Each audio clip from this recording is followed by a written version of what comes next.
السلام علیکم ورحمۃ اللہ وبرکاتہ۔ اعوذ باللہ من الشیطان الرجیم، بسم اللہ الرحمن الرحیم۔ الحمد للہ والصلاة والسلام علی رسول اللہ وآلہ آل اللہ، واللعنۃ الدائمۃ علی اعدائہم اعداء اللہ من یوم عداوتہم الی یوم لقاء اللہ۔ عباد اللہ اوصیکم ونفسی بتقوی اللہ، اتقوا اللہ فإن خیر الزاد التقوی۔ بندگان خدا، آپ سب کو اور اپنے نفس کو تقوی الہی کی وصیت کرتا ہوں، تقوی الہی کی نصیحت کرتا ہوں، تقوی الہی کی جانب دعوت دیتا ہوں و تاکید کرتا ہوں کہ اپنی زندگی تقوی کے مطابق بسر کریں، تقوی کے زیر سایہ زندگی گزاریں، تقوی کی بنیاد پر نظام زندگی قائم کریں۔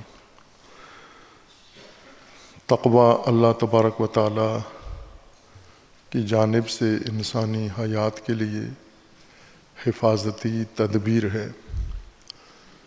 اس تدبیر کے دائرے میں اور اس کے تحت انسان کی دنیا و انسان کی آخرت محفوظ ہے، عذاب سے، ہلاکت سے، خطرات سے، آفات سے۔ اور تقوی انسانی حیات کے مختلف شعبوں میں اسی متعلقہ شعبہ اور میدان کے تناسب سے ہے۔ انسانی حیات کا سب سے اہم بنیادی شعبہ اور پہلو انسان کی اجتماعی زندگی ہے۔ اس کے لیے اللہ تبارک و تعالیٰ نے تقوی بیان فرمائی، یعنی اس کی حفاظتی تدبیر ذکر فرمائی ہے۔ سورہ مبارکہ مومنون میں آیا 52 میں اللہ تبارک و تعالیٰ کا فرمانا ہے وَإِنَّ هَٰذِهِ أُمَّتُكُمْ أُمَّةً وَاحِدَةً، یہ تمہاری امت ہے اور امت واحدہ ہے۔ وَأَنَا رَبُّكُمْ، اور میں تمہارا رب ہوں۔ فَاتَّقُونِ، پس تقوی اختیار کرو، الہی تقوی اختیار کرو، اس امت کی حفاظت کرو، اس امت کی وحدت کی حفاظت کرو، چونکہ باقی نتائج اور ثمرات اللہ تبارک و تعالیٰ نے اس امت واحدہ کا نتیجہ قرار دیے ہیں۔ اس کے سبب سے باقی تمام مراحل آپ کو نصیب ہونے ہیں، دنیاوی اور اخروی۔ اگر امت واحدہ تشکیل نہ پائی، امت واحدہ تشکیل پانے کے بعد اس کی حفاظت نہ ہوئی، اس صورت میں انسان محروم ہے، خسارے میں ہے، دنیا و آخرت کا خسارہ ہے۔ امت واحدہ اور اس کی حفاظت کا پہلا مرحلہ امت کی تشکیل ہے، امت سازی ہے۔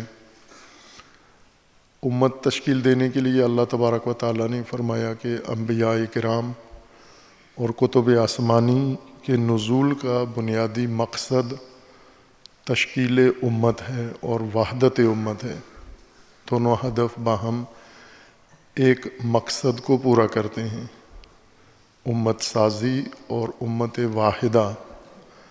چونکہ اگر وحدت نہ ہو امت کے اندر تو اس سرے سے امت قائم نہیں ہو سکتی، وجود میں نہیں آ سکتی۔ قرآن کریم کی ترتیب کے مطابق سورہ مبارکہ بقرہ میں آیا 213 میں اللہ تبارک و تعالیٰ نے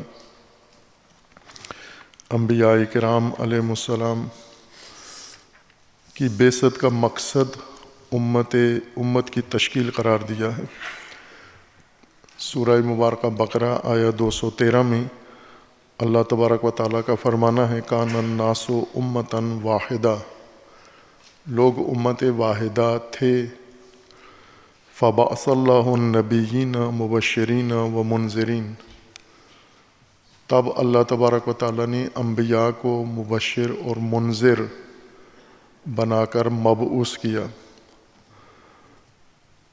وَأَنزَلَ مَعَهُمُ الْكِتَابَ بِالْحَقِّ، اور انبیاء کے ساتھ اللہ نے کتاب بھی حق کے ساتھ نازل فرمائی۔ لِيَحْكُمَ بَيْنَ النَّاسِ فِي مَا اخْتَلَفُوا فِيهِ، تاکہ انبیاء حکم کریں، فیصلے کریں، حکومت کریں لوگوں کے درمیان ان امور میں جن میں ان میں اختلاف پیدا ہوا ہے، اس اختلاف کو برطرف کرنے کے لیے کتاب کے مطابق حکم کریں اور کتاب کے مطابق فیصلہ کریں۔ وَمَا اخْتَلَفَ فِيهِ إِلَّا الَّذِينَ أُوتُوهُ مِن بَعْدِ مَا جَاءَتْهُمُ الْبَيِّنَاتُ، یہ کتاب جو اللہ نے انبیاء کے ہاتھ نازل کی اور انبیاء کے ساتھ نازل کی تاکہ لوگوں میں موجود اختلاف ختم کیے جا سکیں، جنہیں یہ کتاب دی گئی تھی انہوں نے خود اسی کتاب کے اندر اختلاف کر دیا، اسی کو اختلاف کی دستاویز بنا دیا۔ وَمَا اخْتَلَفَ فِيهِ إِلَّا الَّذِينَ أُوتُوهُ مِن بَعْدِ مَا جَاءَتْهُمُ الْبَيِّنَاتُ، البتہ اختلاف کی کوئی گنجائش نہیں تھی۔ بعض اوقات اختلاف کی وجہ ہوتی ہے، اختلاف کی گنجائش ہوتی ہے، کوئی سبب ہوتا ہے اختلاف کرنے کا یا اختلاف پیدا ہونے کا۔ جن لوگوں نے اللہ کی کتاب میں اختلاف کیا ہے انہوں نے بلا جواز بلا وجہ اختلاف کیا ہے، چونکہ کتاب میں اختلاف کی گنجائش نہیں تھی، بلکہ کتاب کے اندر بینات واضح طور پر حقائق بیان کیے گئے تھے، لیکن پھر بھی انہوں نے کتاب میں اختلاف کر دیا۔ باغیم بینہم، یہ اختلاف ان کے اندر باغی و بغاوت کے نتیجے میں ہوا، باغیانہ طور پر انہوں نے کتاب میں اختلاف کیا۔ فَهَدَى اللَّهُ الَّذِينَ آمَنُوا لِمَا اخْتَلَفُوا فِيهِ مِنَ الْحَقِّ بِإِذْنِهِ، جب ان اہل کتاب نے جنہیں کتاب دی گئی تھی انہوں نے کتاب کے اندر بھی اختلاف کر دیا باغیان، بغاوت کے طور پر، اللہ تبارک و تعالیٰ نے اس میں ایمان والوں کو ہدایت کر دی۔ جس چیز میں انہوں نے اختلاف کیا تھا، اختلاف ڈالا تھا، اس میں اللہ نے مومنوں کو ہدایت کر دی۔ واللہ یہدی من یشاء الی صراط مستقیم، اور اللہ جسے چاہتا ہے صراط مستقیم پر ہدایت کر دیتا ہے۔ اور پھر دوسری آیات میں ہے کہ اللہ جسے چاہتا ہے اسے گمراہ کر دیتا ہے، اور جسے اللہ گمراہ کر دے اسے کوئی ہدایت نہیں کر سکتا۔ اس آیہ مجیدہ میں آغاز ذکر کیا گیا ہے کہ انسانیت امت واحدہ کی صورت میں تھی اور ان میں اختلاف پیدا ہوا، اختلاف مختلف وجوہات کی بنا پر پیدا ہوا، اور جیسا کہ علماء تاریخ نے اور علماء زمین شناسی نے اور خصوصاً علماء علم الاجتماع نے اس بارے میں، اس تاریخ انسانیت کے بارے میں تقریباً ایک جیسی بات کی ہے، متفقہ بات کی ہے کہ انسانوں میں اختلاف کیسے پیدا ہوا۔ جب امت واحدہ تھے ان میں اختلاف کیسے پیدا ہوا۔ قرآن کریم نے اس تاریخ کا ایک جز مثال پیش کی ہے، اختلاف ابنائے آدم میں، آدم علیہ السلام کے دو بیٹوں میں،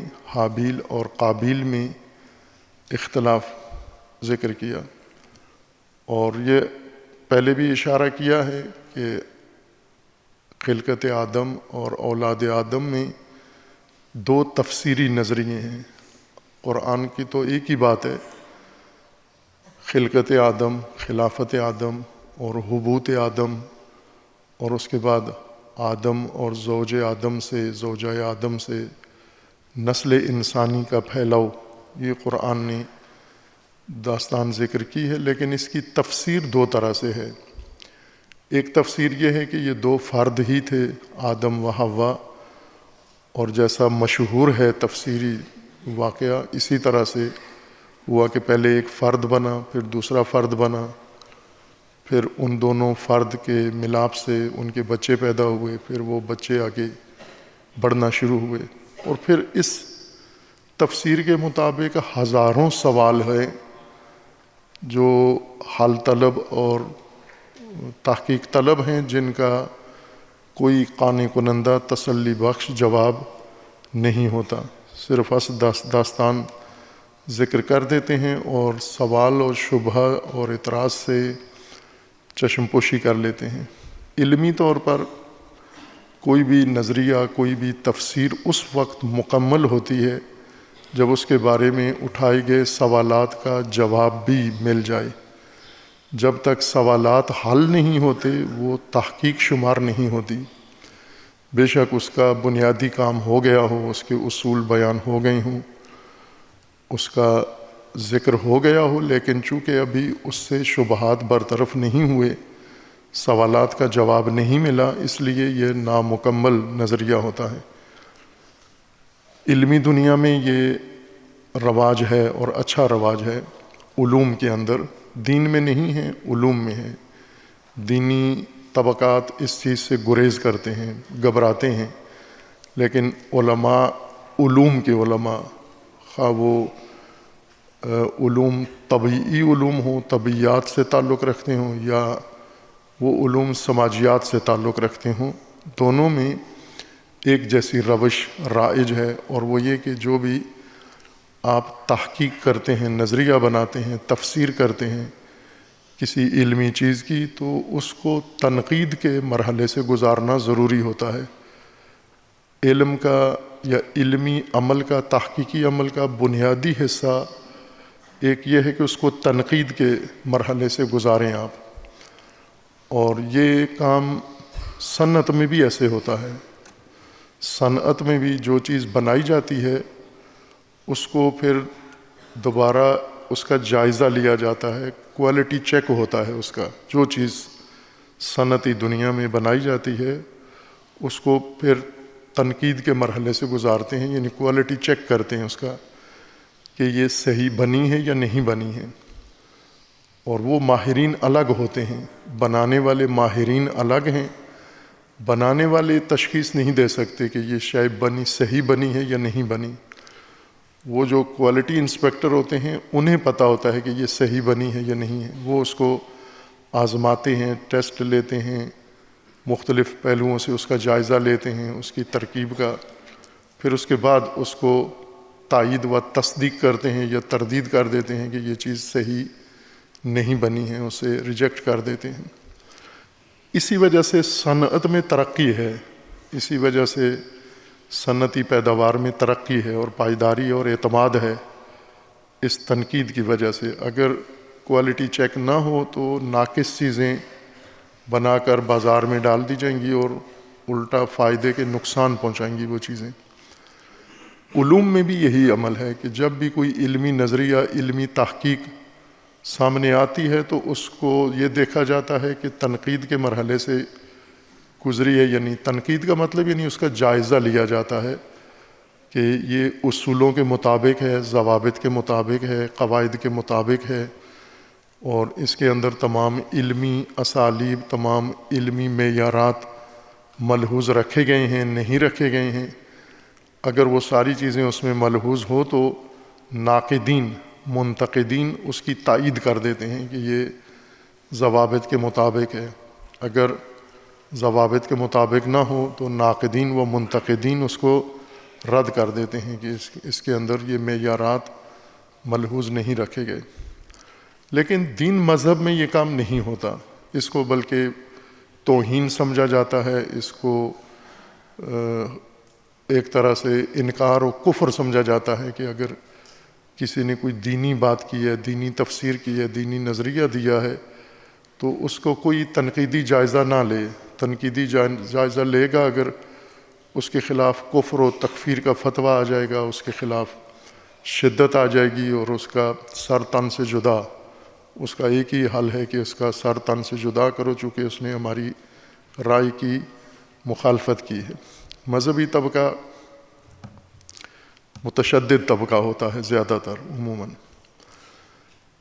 اس لیے قرآن کریم کی جو تفاسیر ہیں، مختلف تفاسیر ہیں، کچھ رواج پا گئی ہیں، شہرت پا گئی ہیں، کچھ مشہور نہیں ہوئی ہیں، لیکن گوناگون تفاسیر ہیں، مختلف تفاسیر ہیں۔ ان تفاسیر کو جائزہ لینے کی ضرورت ہے کہ یہ تفسیر اپنے تمام تفسیری مراحل طے کر گئی ہے، یہ تفسیری نظریہ، یا اس نے تمام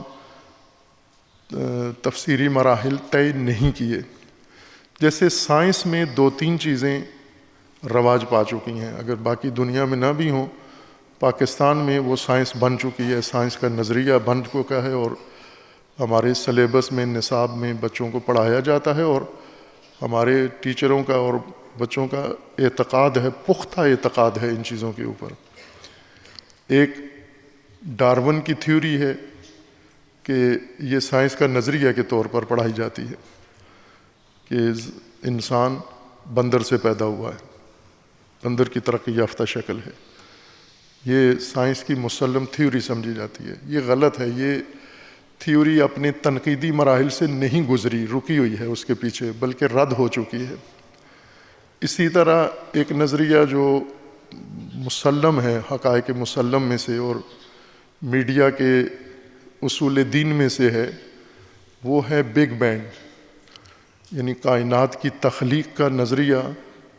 بڑا دھماکہ ہوا اور اس دھماکے کے نتیجے میں کائنات بنی ہے، یہ مسلمات میں سے سمجھا جاتا ہے، یہ ایک طے شدہ، جبکہ نہیں ہے، یہ ایک فرضیہ ہے جو اپنے مراحل سے نہیں گزرا، ابھی سوالات کا جواب اس نے نہیں دیا، اور اس کے پاس ہیں بھی نہیں، جو سوالات اٹھتے ہیں ان کا جواب اس کے پاس نہیں ہے۔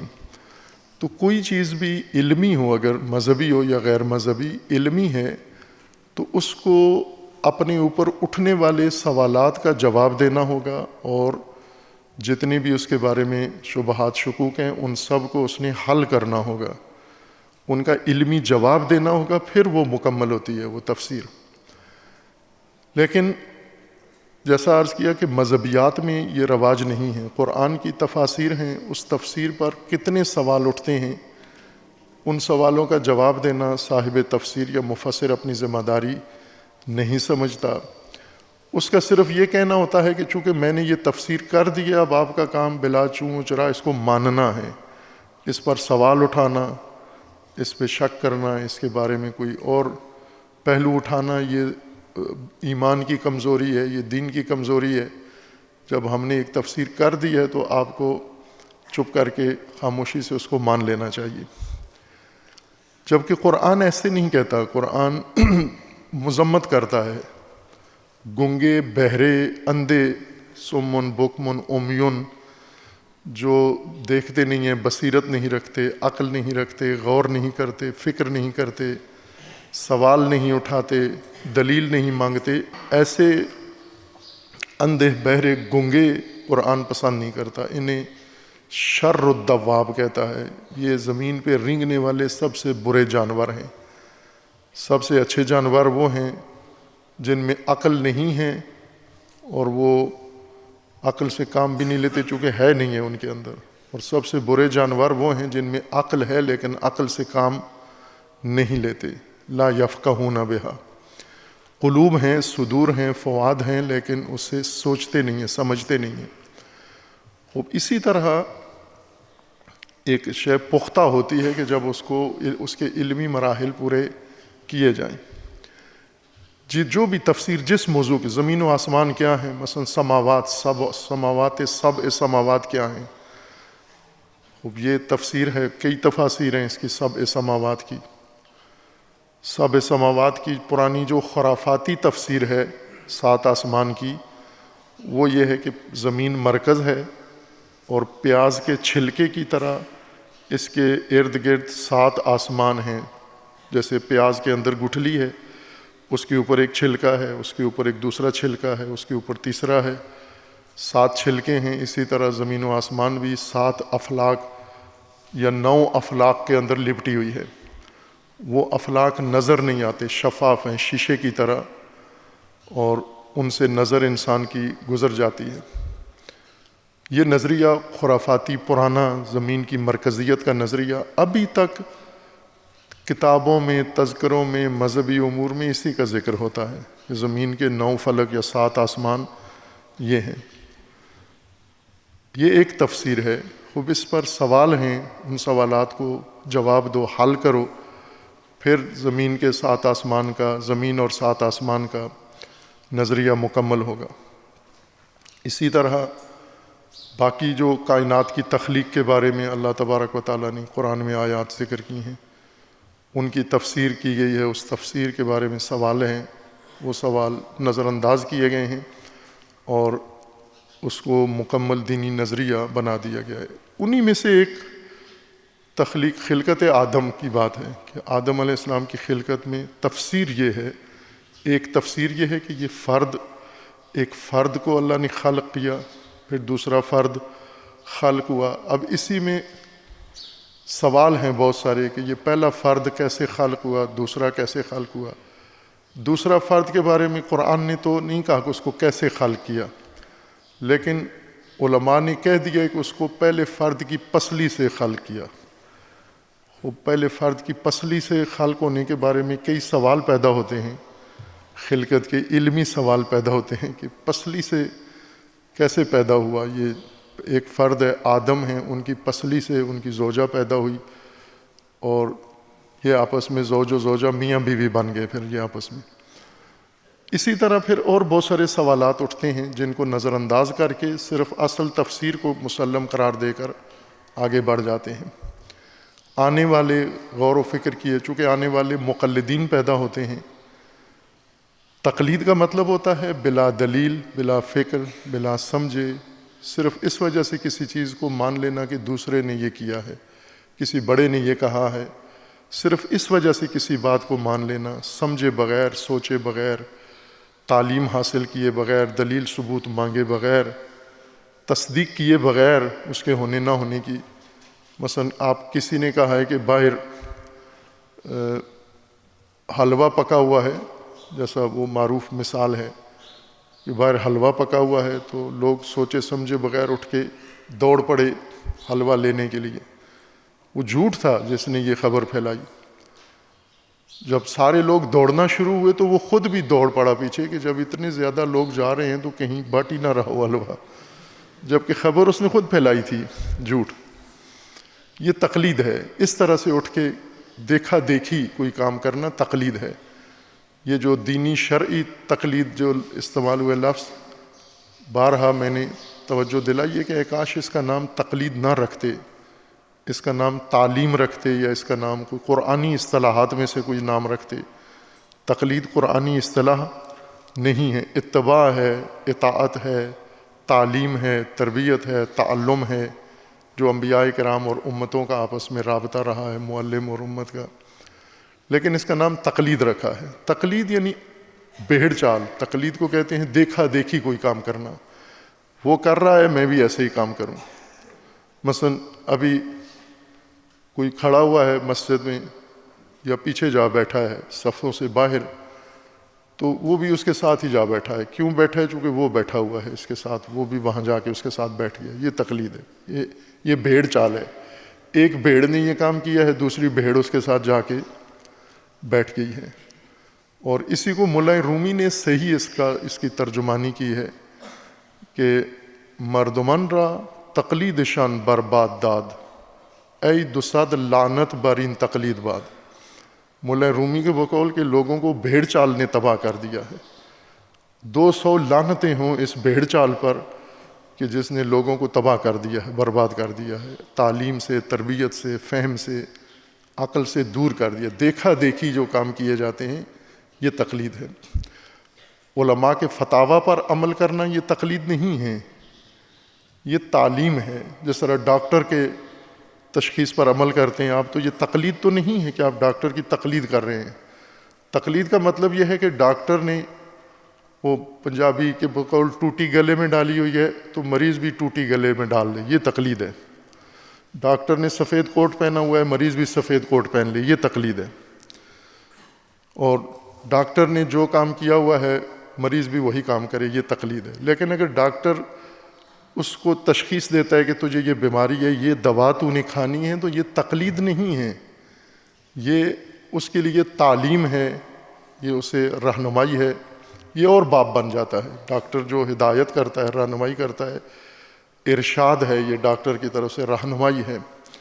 اس رہنمائی پر جب انسان عمل کرتا ہے تو ڈاکٹر کی تقلید نہیں کر رہا۔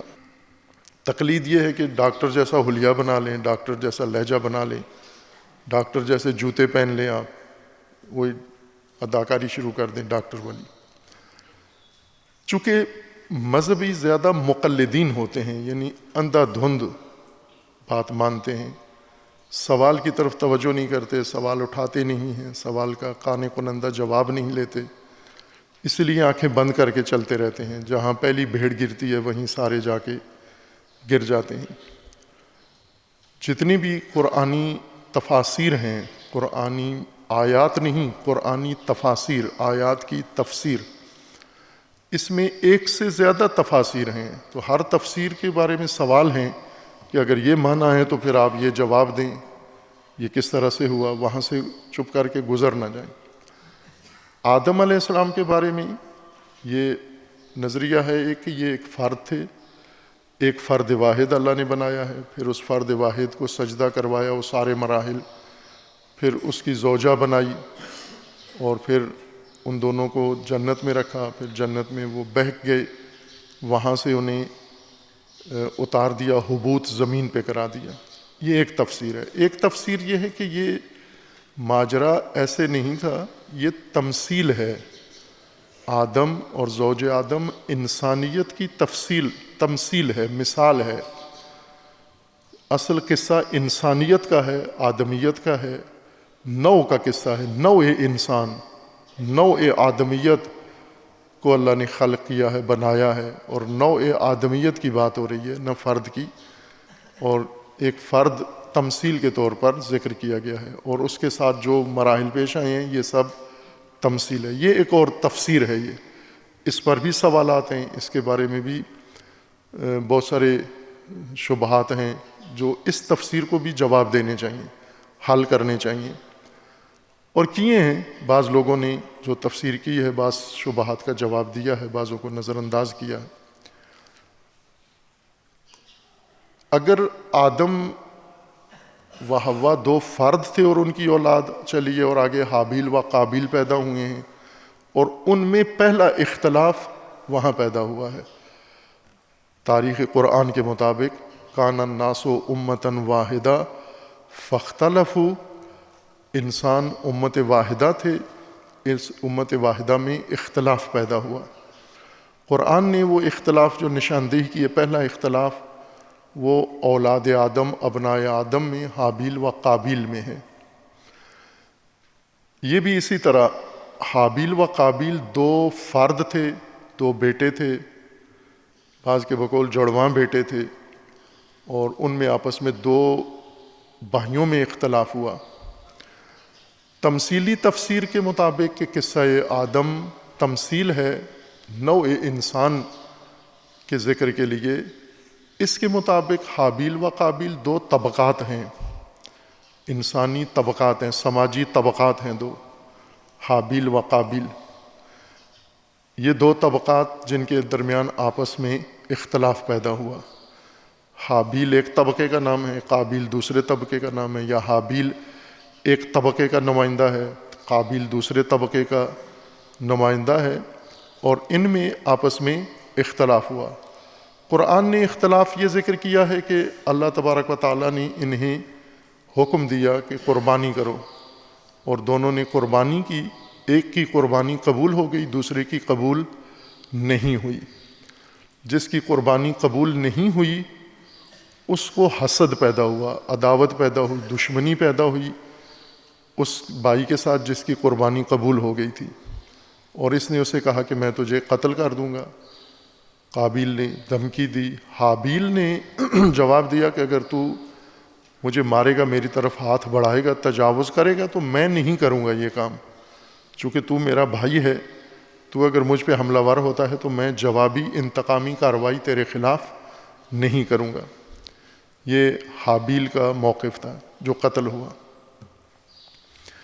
اسے قرآن نے اس طرح سے ذکر کیا ہے کہ یا یہ ایک واقعیت ہے، واقعاً دو بھائی تھے اور آدم و حوا، اور ان سے آگے نسلیں پیدا ہوئیں. پھر وہی معروف سوال کہ پہلی نسل تو خود آدم و حوا تھے، ان سے آگے اولاد پیدا ہو گئی، حابیل و قابیل. یہ تو لوگوں کو حل شدہ ہے مسئلہ، تمام مسالک کے علماء کے لیے، طبقات کے لیے، کہ آدم و حوا بہن بھائی نہیں تھے، ابتدائی مخلوق تھے دونوں، اجنبی تھے، آپس میں تعارف بھی نہیں تھا ان کا. پیدا کر کے اللہ نے انہیں تعارف کروایا، زوجیت قائم کی، نکاح ہوا ان کا، اور ان سے بچے پیدا ہوئے. تو یہ تو ٹھیک تھا، یہ فتویٰ کے مطابق ہے بالکل. پھر آگے جو پہلی اولاد پیدا ہوئی آدم و حوا سے، لڑکیاں لڑکے پیدا ہوئے، ان سے آگے کیسے اولاد پیدا ہوئی؟ یہ وہی سوال ہے کہ اگر یہ قصہ واقعی ہے تو اس کو حل کریں، یہ کیسے آگے پیدا ہوئے؟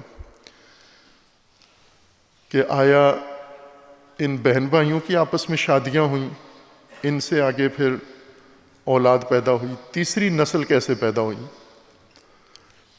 یا بعضوں نے، پھر ذاکروں نے خود اس کا رائے حل پیش کر دیا ہے کہ اس میں سے کچھ کی شادیاں جنات سے ہوئیں، کچھ کی شادیاں حوروں سے ہوئیں. ذاکروں کے لیے تو مسئلہ نہیں ہے، وہ تو قرآن سے ہر چیز روٹ سمیت جلوس کا روٹ بھی نکال کے دے دیتے ہیں. کہ انہوں نے کہا کہ ان کی شادیاں جنات سے ہوئیں، ان کی شادیاں حوروں سے ہوئیں، جنت سے حوریں لائی گئیں، ان سے شادیاں ہوئیں، اور پھر آگے سلسلہ بڑھ گیا. تو جو حوروں کے نسل سے ہیں وہ سارے، وہ کہتے ہیں وہ یہ مومنین طبقہ ہے، اور وہ جو جنات کی نسل سے پیدا ہوئے ہیں وہ دوسرے مذاہب والے لوگ ہیں. یہ ان کا شجرہ نسب ہے. علماء نے اس کے بارے میں کہا ہے کہ اس وقت چونکہ شریعت ہی نہیں تھی، لہٰذا بہن بھائی کی شادیوں میں کوئی ممانعت نہیں تھی. بہن بھائی کی شادیوں بعد میں منع کر دیا گیا کہ بہن بھائی شادیاں نہ کریں. یہ بڑا اہم سوال ہے اس صورت میں کہ یہ دو فرد تھے اور ان کی اولاد پیدا ہوئی. لیکن اگر یہ تمثیلی قصہ ہے تو اس صورت میں یہ سوال نہیں پیدا ہوتا کہ یہ دوسری نسل کیسے پیدا ہوئی، چونکہ دوسری نسل کی بات ہی نہیں ہے. یعنی دو فرد سے پھر آگے نہیں پیدا ہونے کے، بلکہ نوع انسان، آدم نوع انسان کی تمثیل ہے، حوا نوع انسان کی تمثیل ہے، اور ان کی اولاد آگے وہ اس نوع کی اگلی نسل ہے. جس طرح سے موجودہ ایک نسل ہے، اس سے پیدا ہونے والی اگلی ایک اور نسل ہے. آپ سے پہلے ایک اور نسل تھی، اب آپ ہیں، اب آپ کے بعد اگلی نسل پیدا ہوگی، اور ان کی تولید کا، ولادت کا ایک جیسا قانون ہے. جیسے پہلی نسل میں ولادت ہوتی تھی انسانوں کی، اسی طرح اس نسل میں، اسی طرح بعد کی نسل میں بھی اسی طرح ان کی ولادت ہوگی. اس صورت میں سوالات بدل جاتے ہیں، لیکن وہ سوال نہیں رہتے جو فرد ہونے کی صورت میں ہے کہ حابیل و قابیل دو طبقات ہیں یا حابیل و قابیل دو فرد ہیں. دونوں صورتوں میں، دونوں تفاسیر کی صورت میں یہ پہلا اختلاف ہے جو قرآن نے ذکر کیا ہے. جو تاریخ تمدن نے ذکر کیا ہے، انسانی تاریخ، چونکہ انسان کی تاریخ تدوین ہونا شروع ہوئی بہت بعد میں، ضبط و ثبت ہونا شروع ہوئی، اور انسان بہت پہلے سے ہے. انسان زمین پر، جیسا مطالعات میں اس کے سراغ ملتا ہے، کروڑوں سال سے ہے، بلین سال سے ہے، لاکھوں کروڑوں سال سے انسان زمین پہ آباد ہے. اور یہ موجودہ نسل، یہ 10,000 سال پرانی اس کی عمر ہے. یہ نسل، یہ نجات جو زمین پہ ابھی رہ رہی ہے، یہ 10,000 سال کی عمر کی ہے. جبکہ انسانی تاریخ، انسانی آثار ہزاروں سال، کروڑوں سال سے مل رہے ہیں. تو یہ وہی ہے کہ وہ دیگر انسانی نسلیں تھیں، اسی زمین پر تھیں. ان کے بعد دوسری نسل آئی، ان کے بعد تیسری نسل آئی، ان کے بعد دیگر نسل آئی، اور اس میں کوئی حرج نہیں ہے. لیکن تاریخ اس موجودہ نسل میں، جس کی اپنی عمر 10,000 سال ہے، 10,000 سال کے لگ بھگ، تقریباً 10,000 سال علمی اصولوں کی بنیاد پر، اور کتب مقدس کی تاریخ کے مطابق بھی اتنا ہی دورانیہ بنتا ہے موجودہ انسانی نسل کا۔ اس موجودہ انسانی نسل میں بھی تاریخ لکھنے کا کام، تدوین تاریخ کا کام بہت متأخر شروع ہوا۔ اس لیے انسانی تاریخ کو 2 حصوں میں تقسیم کیا جاتا ہے، قبل از تدوین تاریخ و بعد از تدوین تاریخ، یعنی وہ انسان جو تاریخ سے پہلے کا انسان ہے، یعنی جب تاریخ لکھنا شروع کی گئی یہ اس سے پہلے کا انسان ہے۔ ظاہر ہے اس کے بارے میں تاریخ میں کچھ بھی حوالہ موجود نہیں ہے، چونکہ اس وقت تاریخ ہی لکھی نہیں جاتی تھی، لیکن جب سے تاریخ لکھی گئی ہے اس وقت سے انسان کی زندگی کے بہت سارے احوال مذکور ہیں۔ ان تاریخ نویسوں کے جنہوں نے تاریخ تمدن لکھی ہے ان کے مطابق انسانوں میں اختلاف کہاں سے شروع ہوا؟ ان میں انسانوں میں اختلاف شروع ہوا جب انسان نے اپنی مالکیت زمین پر بنانا شروع کی۔ جب تک مالک بنے بغیر زمین پر رہ رہے تھے کوئی اختلاف نہیں تھا ان کا۔ جب تک زمین سب کی تھی، جتنے انسان زمین پہ تھے یہ ساری زمین ان سب کی تھی۔ مثلا کھیت تھا تو سب کا تھا، جنگل سب کا تھا، دریا سب کا تھا، پہاڑ سب، جتنے انسان ہیں، آبادی یہ سب کا تھا۔ ابھی بھی اس طرح کا نمونہ موجود ہے۔ ابھی بھی شاملات ایک رقبے، ایک طرح کی مالکیت کا نام ہے شاملات، ہر علاقے میں ہے۔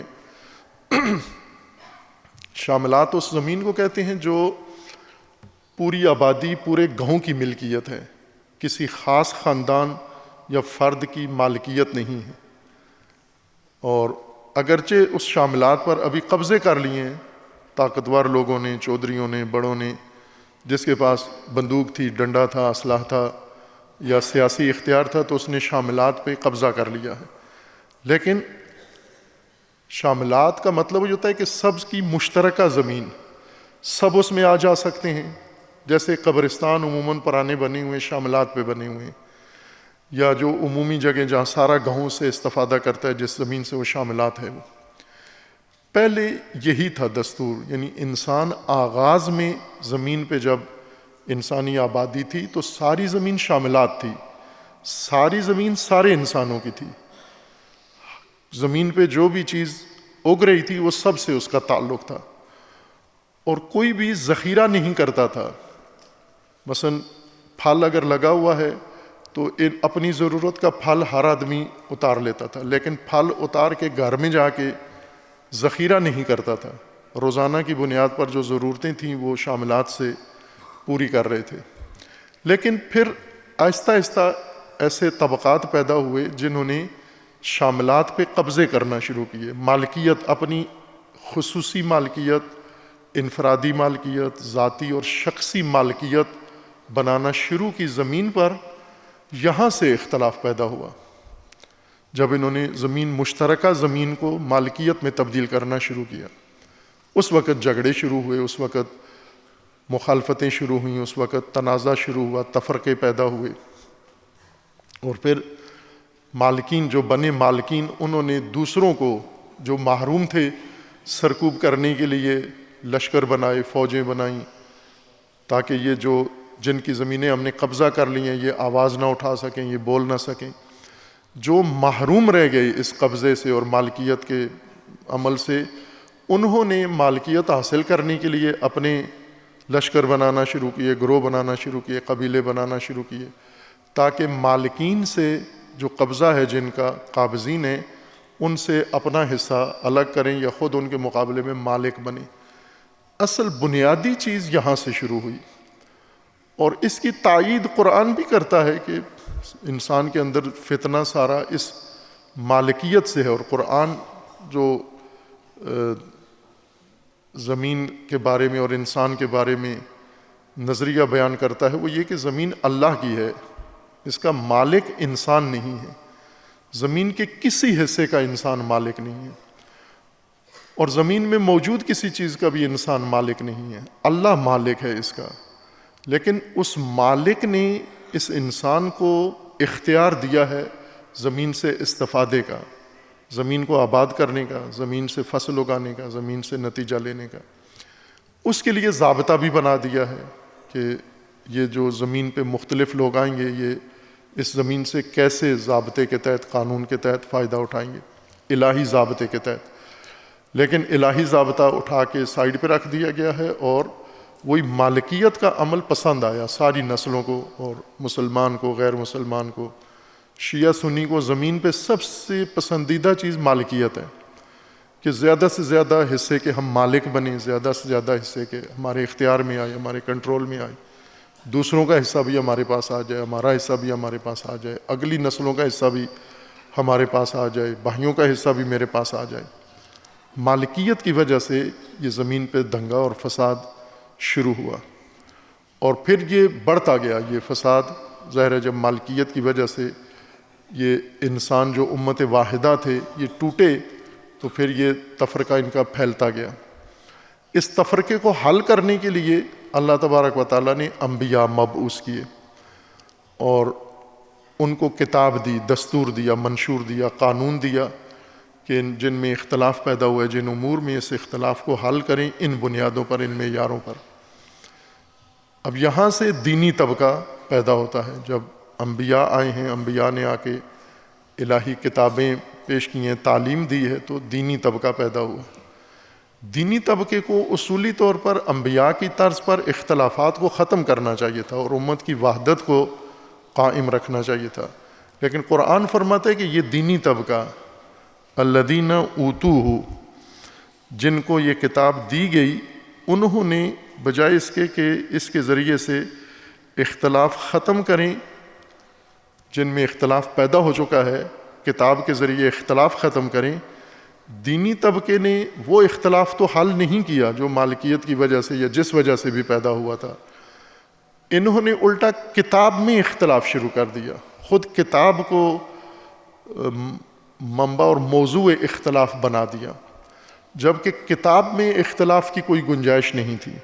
کتاب میں صراحت تھی، بینات تھے، واضحات تھے سارے، لیکن انہوں نے ان بینات و واضحات کو چھوڑ کر اس کے اندر اختلاف کر دیا، جس کی ہم موجودہ زندہ تازہ مثال قرآن کریم کو قرار دیں۔ ہم اگر سابقہ تاریخ بشر ہمارے نہیں بھی ہے علم میں، یا ہمیں اس تاریخ پہ اعتماد نہیں بھی ہے کہ آدم علیہ السلام سے بعد میں اختلاف کب شروع ہوا، حضرت نوح سے پہلے کب اختلاف شروع ہوا، چونکہ بعض تاریخوں میں اور تفسیروں میں یہ قول بھی ہے، روایات میں بھی ہے کہ اختلاف حل کرنے کے لیے پہلے جو شخصیت اللہ نے مبعوث فرمائی نبوت کے اوپر وہ حضرت نوح ہیں۔ نوح سے پہلے امت واحدہ ہی تھی۔ جب اختلاف شدید ہوا تو پھر اللہ تبارک و تعالیٰ نے حضرت نوح کو مبعوث کیا، اور انہیں کتاب دی، اور انہوں نے اختلاف حل کرنے کی پوری کوشش کی، لیکن اختلاف حل نہیں ہوا، اور آخرکار وہ نسل اللہ کو ڈبونی پڑی، چونکہ اختلاف امت واحدہ نہیں بن رہے تھے، اتحاد کی طرف نہیں آ رہے تھے، الہی ضابطے کی طرف نہیں آ رہے تھے، اور کوشش بھی تھوڑی نہیں کی گئی۔ 950 سال زحمت کی حضرت نوح علیہ السلام نے اس اختلاف کو ختم کر کے امت واحدہ بنانے کے لیے، لیکن ناکامی ہوئی، اور آخرکار نتیجہ یہ ہوا کہ یہ امت واحدہ بننے کے لائق نہیں ہے، ڈبو دیے جائیں، اور ڈبو دیے گئے۔ اور اس کے بعد نئے سرے سے پھر انسانیت پھیلی، ان باقی ماندہ سے جو ڈوبنے سے بچا لیے گئے، ان سے پھر آگے نئی نسل پھر پھیلی، دوبارہ پھیلی، اور ان میں بھی یہی عمل تکرار ہوا۔ امت واحدہ بنی نوح کے بعد، اور پھر اس امت واحدہ میں پھر یہی اختلاف ڈالنے والے پیدا ہوئے، اور اختلاف حل کرنے کے لیے جو چارہ جوئی کی گئی تھی خود اس کے اندر بھی اختلاف شروع کر دیا۔ اور اس کی اس وقت کی موجودہ مثال قرآن ہے، کہ قرآن میں تو ہمیں معلوم ہے کہ رسول اللہ صلی اللہ علیہ وآلہ وسلم نے ایک امت واحدہ تشکیل دی۔ ہم انہی لوگوں کو کہیں جو رسول اللہ کے ہاتھ پہ اسلام لے آئے، مومن ہو گئے، انہیں رسول اللہ نے ایک امت واحدہ بنایا، اختلاف ختم کیا ان کا۔ پہلے سے اختلاف تھا، پہلے امت واحدہ تھی، امت واحدہ میں اختلاف ہوا، اس اختلاف کو ختم کرنے کے لیے اللہ نے رسول اللہ صلی اللہ علیہ وآلہ وسلم کو مبعوث کیا۔ رسول اللہ نے آ کر اللہ کے حکم کے مطابق ان منتشر لوگوں کو امت واحدہ بنا دیا. سب نہیں بنے، ایک جمعیت، ایک طبقہ فقط اس توفیق پہ پہنچا کہ امت واحدہ بنے. یہ امت واحدہ رسول اللہ نے بنا دی، اور یہ امت واحدہ پھر آگے چلی. لیکن یہ امت واحدہ میں ایک اور طبقہ پیدا ہوا، دینی مذہبی طبقہ، جو قرآن کا وارث تھا، جس کو قرآن دیا گیا، جسے قرآن بتایا گیا، جس کے حوالے قرآن کیا گیا. قرآن نازل ہوا تھا امت واحدہ بنانے کے لیے، اور انہوں نے خود قرآن ہی میں اختلاف ڈال دیا. اور آج موجودہ حالت آپ دیکھ لیں، اس امت واحدہ کی جو رسول اللہ نے بنائی تھی اور آج کتنی منتشر ہے. فرقے کتنے ہیں اس کے اندر، مذاہب کتنے ہیں، مسالک کتنے ہیں، گروہ کتنے ہیں، تنظیمیں کتنی ہیں، جماعتیں کتنی ہیں، حزب کتنی ہیں. انہوں نے منتشر کیا. جس چیز کے ذریعے اختلاف ختم کرنا تھا اسی پہ اختلاف کیا. قرآن کے ذریعے اختلاف ختم کرنا تھا. اللہ تبارک و تعالیٰ نے انبیاء اور کتب، ان دو کا ہدف اختلاف ختم کرنا مقرر فرمایا ہے. ان دو کا ہدف امت مختلفہ کو امت واحدہ بنانا قرار دیا ہے، اور انہی دو کو موضوع قرار دے کر اختلاف کیا گیا. اسی کو اس آیہ کریمہ میں ذکر کیا جا رہا ہے. کان الناس امۃ واحدہ فبعث اللہ النبیین مبشرین ومنذرین وانزل معاہم الکتاب بالحق. انبیاء کے ہمراہ اللہ نے کتاب نازل کی بالحق، لیحکم بین الناس، تاکہ لوگوں کے درمیان انبیاء حکم کریں اس کتاب کی بنیاد پر، فی مختلفوا فیہ، لوگ جس چیز میں اختلاف کر رہے ہیں انبیاء کتاب کے بنیاد پر، کتاب کے مطابق اس میں حکم کریں، فیصلہ کریں اور اختلاف ختم کریں. لیکن یہ کتاب جو انبیاء لے کر آئے، وَمَا اخْتَلَفَ فِيهِ، اس میں لوگوں نے اختلاف شروع کر دیا اسی کتاب میں. پھر إِلَّا الَّذِينَ أُوتُوهُ، جنہیں یہ کتاب دی گئی تھی کہ آپ اختلاف ختم کریں کتاب کے ذریعے، کتاب کے توسط سے، انہوں نے اس کتاب میں ہی اختلاف شروع کر دیا. من بعد ما جاءتهم البینات، بینات اور واضحات آنے کے بعد انہوں نے کتاب میں اختلاف شروع کر دیا. یہ مذہبی طبقے کی کارکردگی ہے، کارگزاری ہے کہ اختلاف مٹانے والی چیز کے ذریعے اختلاف پھیلانا شروع کر دیا.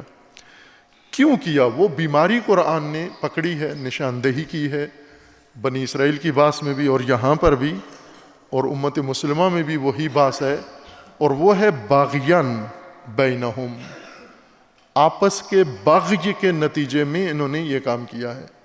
بغی کو عموماً فتنہ، فساد، حسد اور لڑائی جھگڑا معنی کیا گیا ہے. بغی کا یہ معنی نہیں ہے، نہ لغت میں، نہ قرآن میں، اور نہ ان آیات میں یہ مراد ہے. باغیان کا ایک بہت واضح معنی ہے لغت میں، واضح معنی ہے قرآن میں، اور ان آیات کے اندر بھی باغی ایک بہت واضح مفہوم ہے. جس طرح غی ہے، رشد و غی بہت واضح مضمون ہے، قد تبین الرشد من الغی. اسی طرح باغی بھی ایک بہت واضح مفہوم ہے، اور یہ باغی کثرت سے امت کے اندر پیدا ہوئی ہے، اور باغی نے ہی سارا طوفان اور تباہی مچائی ہے. اختلاف، فرقہ واریت سب باغی کا نتیجہ ہے، اس بغاوت کا نتیجہ ہے. یہ اس کو ذرا معنی کرنے کی ضرورت ہے، وضاحت کرنے کی ضرورت ہے کہ باغی ہے کیا، انبیاء کے دور میں باغی نے کیا نتائج دکھائے، اور انبیاء کے بعد، رسول اللہ کے بعد باغی کہاں پیدا ہوئی اور امت کو ٹکڑے ٹکڑے باغی نے کیا ہے. تقطعوا امرهم بینہم زبرا، یہ جو امت کو ٹکڑے ٹکڑے کر دیا، وَكُلُّ حِزْبٍ بِمَا لَدَيْهِمْ فَرِحُونَ، یہ باغی کی وجہ سے ہوا ہے. اس باغی کو سمجھنا ضروری ہے، چونکہ جب باغی کو ہم معنی جیسے لہو و لعب کا معنی اس طرح کرتے ہیں کہ ہم لہو و لعب کرتے ہوئے بھی اپنے آپ کو محفوظ کر لیتے ہیں کہ کم از کم ہم تو لاہی اور لائب نہیں ہیں، چونکہ لہو و لعب کا معنی کیا ہے؟ کھیل کود. تو ہم تو جمعہ پڑھ رہے ہیں، ہم تھوڑی کھیل کود کر رہے ہیں. کھیل کود تو باہر والے کر رہے ہیں جو کرکٹ کھیل رہے ہیں. یہ جو مسجدوں میں بیٹھے ہوئے ہیں، یہ جو مطالعات کر رہے ہیں، یہ جو تنظیمیں بنا کے بیٹھے ہوئے ہیں، یہ تھوڑا ہی لہو و لعب کر رہے ہیں. کھیل کود کو لہو و لعب کہتے ہیں. جبکہ لہو و لعب جو قرآن کہہ رہا ہے اس کے مطابق اگر آپ دیکھیں تو چہ بسا یہ مسجد میں بھی لہو ہی ہو رہی ہے، اسکول میں بھی لہو ہو رہی ہے، یونیورسٹی میں بھی لہو ہے، دفتر میں بھی، تنظیم میں بھی لہو ہی ہو رہی ہے. یہ دین پر عمل پیرا نہیں ہو رہے ہیں، چونکہ لہو کا معنی ایسا کیا ہے کہ خود آپ اپنے آپ کو محفوظ کر لیا ہے. باغی بھی اسی طرح سے ہے. باغی کا معنی ایسا کرتے ہیں کہ کم از کم ہم باغی نہیں ہیں. لیکن قرآن کے مطابق باغی کا معنی کریں، پھر پتہ چلے گا کہ ہم کس زمرے میں ہیں. کہیں ہم وہی باغی ہم تو نہیں ہیں جیسے قرآن مذمت کر رہا ہے کہ باغیان انہوں نے اختلاف کیا. اس سے انشاءاللہ بعد میں بیان کریں گے. اللہ تبارک و تعالی ہم سب کو، تمام مومنین کو، مومنات کو اس ماہ نزول قرآن میں، ماہ فہم قرآن میں اور ماہ تلاوت قرآن میں اللہ تعالی ہم سب کو قرآن کی صحیح فہم عطا فرمائے اور قرآن پر عمل کرنے کی اللہ ہمیں توفیق عطا فرمائے. قرآن کے معارف، قرآن کی تعلیمات کو اپنانے کی اللہ توفیق عطا فرمائے. اور پروردگار ہمیں توفیق دے ہم کتاب الہی کی بنیاد پر اور نبی خاتم صلی اللہ علیہ وآلہ وسلم کی تعلیمات اور ہدایت کی روشنی میں امت واحدہ بن سکیں انشاءاللہ. اور اس امت واحدہ میں اللہ تبارک و تعالی ہمیں تفرقے، اختلاف اور بغی سے محفوظ فرمائے انشاءاللہ. اعوذ باللہ من الشیطان الرجیم. بسم اللہ الرحمن الرحیم. انا اعطیناک الکوثر فصل لربک وانحر ان شانئک هو الابتر.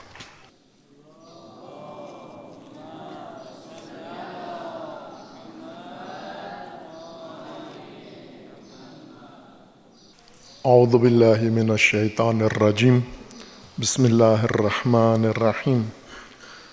الحمد للہ والصلاة والسلام علی رسول اللہ وآلہ آل اللہ، سیما علی امیر المؤمنین علی ابن ابی طالب علیہ الصلاۃ والسلام و فاطمۃ الزہرا سیدۃ نساء العالمین والحسن والحسین سیدی شباب اہل الجنہ و صبطی الرحمہ و علی ابن الحسین و محمد ابن علی و جعفر ابن محمد و موسیٰ ابن جعفر و علی ابن موسیٰ و محمد ابن علی و علی ابن محمد والحسن ابن علی والحجت ابن الحسن القائم المنتظر المہدی حجج اللہ علی عباد و امناؤہ فی بلاد